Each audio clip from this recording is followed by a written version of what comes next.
बिस्मिल्लाहिर्रहमानिर्रहीम। अस्सलामुअलैकुम एवरीवन। मेरा नाम डॉक्टर रज़ा है। मैं आज आपसे जिस टॉपिक पे बात करूँगा वो है हीट स्ट्रोक।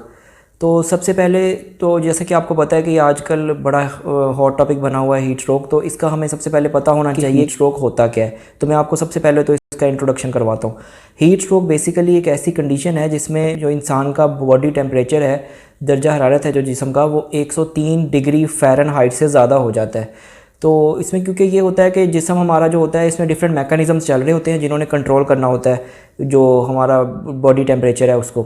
तो जो हीट स्ट्रोक है इसमें क्या होता है कि हमारा जो वो मैकेनिज़म्स हैं उनमें कुछ डेफिशिएंसी हो जाती है या कुछ कमी हो जाती है, जिसमें वो बंद हो जाते हैं या वो सही तरह काम नहीं करते, तो जिसकी वजह से हमारा जिस्म जो है वो उसको कंट्रोल नहीं कर पाता। तो हम बॉडी का टेम्परेचर जो है वो 103 डिग्री सेंटीग्रेड जो डिग्री फ़ारेनहाइट से ज़्यादा हो जाता है। सबसे पहले तो अब हमें पता होना चाहिए कि जो अगर ऐसा मसला होता है हीट स्ट्रोक जिसको हम कहते हैं, तो इसकी अलामात क्या क्या हैं, या अगर हम अलामात का हमें पता होगा तभी हमें पता चलेगा कि ये क्या चीज़ है।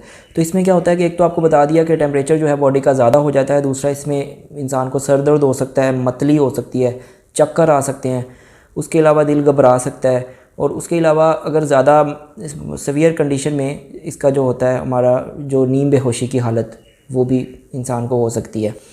तो इसमें हमें सबसे पहले तो ये पता होना चाहिए अब अलामात का मैंने आपको बता दिया। अब क्योंकि अगर किसी को कोई ऐसी सिचुएशन का सामना करना पड़ता है जिसमें उसको ये वाली अलामात हैं, या आप कोई ऐसा पेशेंट देखते हैं और आपको सबसे पहले तो ये होता है कि उसको हॉस्पिटलाइज़ करना है। लेकिन अगर आप हॉस्पिटल दूर है या आप जा नहीं सकते, या कोई ऐसी हम जगह पे होते हैं जहाँ पे ये सहूलियात अवेलेबल ही नहीं होती, तो ऐसी सिचुएशन में हमने क्या करना है, हमें ये पता होना चाहिए कि हम उसको फ़र्स्ट एड, कोई ऐसा पेशेंट मिलता है जिसमें ये वाली अलामात हैं, तो आपने सबसे पहले क्या करना है, सबसे पहले तो उसमें आपने ये करना है कि उस पेशेंट को शिफ्ट करना है हमने किसी ठंडी जगह पे। तो उसको वहाँ से मुंतकिल कर दें ठंडी जगह पे, उसको जो है पानी की पट्टियाँ करें और उसको पानी का फवार भी कर सकते हैं ऊपर, यानी कि जिस तरह नहलाना होता है उस तरह कर सकते हैं। दूसरा ये करें कि उसको पानी पिलाएं, ज़्यादा से ज़्यादा पानी पिलाएं। लेकिन ये पानी तब पिलाया जा सकता है अगर बंदा होश में है। अगर बंदा बेहोश है तो उसको पानी नहीं पिलाना, या कोशिश भी नहीं करनी उसको पानी पिलाने की, क्योंकि उसको फ़ायदे से ज़्यादा नुकसान भी हो सकता है। तो उसके अलावा आपने ये करना है कि उस पेशेंट को, ये बड़ा इंपॉर्टेंट पॉइंट है कि आपने उसको पैनाडोल या एस्प्रिन नहीं देनी। ये आपको थोड़ा सा अजीब लगेगा लेकिन ये ज़रूरी है कि आपने उसको, जिस तरह नॉर्मली हमें बुखार हो तो हम उसको, कोई भी पेशेंट है तो वो पैनाडोल ले सकता है, उसको पैनाडोल या एस्प्रिन नहीं लेनी। बस ये 2-3 काम करने के बाद आपने उस पेशेंट को मोनीटर करना है। अब उसको मोनीटर करेंगे कि अगर तो 1 घंटे के अंदर अंदर पेशेंट जो है वो, उसकी हालत जो है वो ठीक हो रही है तो फिर सही है, उसको ऐसे ही हम ये वाला ट्रीटमेंट दे सकते हैं, फिर उसको जो है बाद में किसी डॉक्टर को चेक करवा लें। लेकिन अगर उस पेशेंट को 1 घंटे तक उसकी हालत सही नहीं होती, अलामात बिगड़ जाती हैं, तो हम फिर उस पेशेंट को फ़ौरन किसी भी करीबी हॉस्पिटल में शिफ्ट कर देंगे।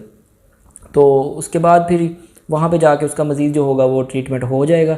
लेकिन ये जो पॉइंट्स आपको मैंने शुरू में बताए हैं कि ये आपने पहले देखना है कि उसको, पेशेंट को है ये वाली अलामत हैं कि नहीं हैं। उसके बाद उसको अगर हैं तो उसको ये जो आपको फ़र्स्ट एड वाली चीज़ें बता दी कह लेंगे, तो ये बड़ी ज़रूरी चीज़ें हैं।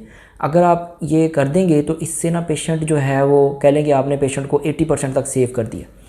तो ये अगर स्टार्ट में आप ये चीज़ें नहीं करेंगे तो ये पेशेंट की जो लाइफ है उसको ये ख़तरा हो सकता है या उसका कोई नुकसान हो सकता है। ये तो थी बेसिकली कि अगर कोई पेशेंट ऐसा हो तो हमने उसका ये कर दिया कि उसका हमने मैनेजमेंट उसकी कैसे करनी है या उसका ट्रीटमेंट कैसे करना है। लेकिन हमने इस जो कंडीशन है, ये जो हीट स्ट्रोक है, इससे बचना कैसे है ये भी हमें पता होना चाहिए कि हम कोई ऐसे हिफाजती इकदाम जिनको हम बरूए कार ला के हम इससे बच सकें, तो ये भी बड़ा ज़रूरी है। तो उसमें सबसे पहले तो ये है कि आप गैर ज़रूरी बाहर जाने से परहेज़ करें। कि मतलब अगर बाहर जाना जो है वो ज़रूरी नहीं है तो आप ना जाएं, फ़जूल में बाहर ना फिरें। उसके अलावा अगर जाना ज़रूरी है, कोई काम है आपको, तो फिर आप सर और मुंह को ढाँप कर जाएं। और जो लोग बाहर गर्मी में काम करते हैं, ज़ाहिर है वो तो उनको उनकी मजबूरी होती है, तो वो फिर वक्फे से पानी पिएँ और जो है अपना थोड़ी थोड़ी देर के बाद रेस्ट करते रहें, यानी कि आराम करते रहें, थोड़ा थोड़ा वक्फ़ा लें काम के दौरान। तो ये उनके लिए बड़ा। इसके अलावा ये है कि आपने चाय और कॉफ़ी जो है उसका इस्तेमाल नहीं करना, पानी पीना है। जो मशरूबात हैं उनका इस्तेमाल कम करना है, पानी का इस्तेमाल ज़्यादा करना है। तो ये चंद एहतियाती तदाबीर हैं जिनसे आप इस मसले से बच सकते हैं। तो अगर मैं आपको रिवाइज़ कराऊँ तो सबसे पहले ये है कि पानी का इस्तेमाल ज़्यादा करें, गैर ज़रूरी बाहर ना जाएं। अगर बाहर जाना लाजमी है तो फिर सर और मुंह को ढाँप कर जाएं। जो लोग बाहर गर्मी में काम करते हैं उनके लिए ये है कि वो बार बार पानी पिएं और थोड़ी थोड़ी देर के बाद रेस्ट करें, ब्रेक लें। तो ये जो मसला है इसको आपने इतना लाइट नहीं लेना। आपको पता होना चाहिए कि पूरी दुनिया में हर साल तकरीबन 50 लाख लोग जो हैं वो मौत के मुंह में चले जाते हैं सिर्फ़ इन मौसमी तब्दीलियों की वजह से, जिसमें हीट स्ट्रोक भी आता है और बाकी मसले भी आते हैं। तो इसलिए इस बात को आपने सीरियस लेना है। अल्लाह हाफिज़।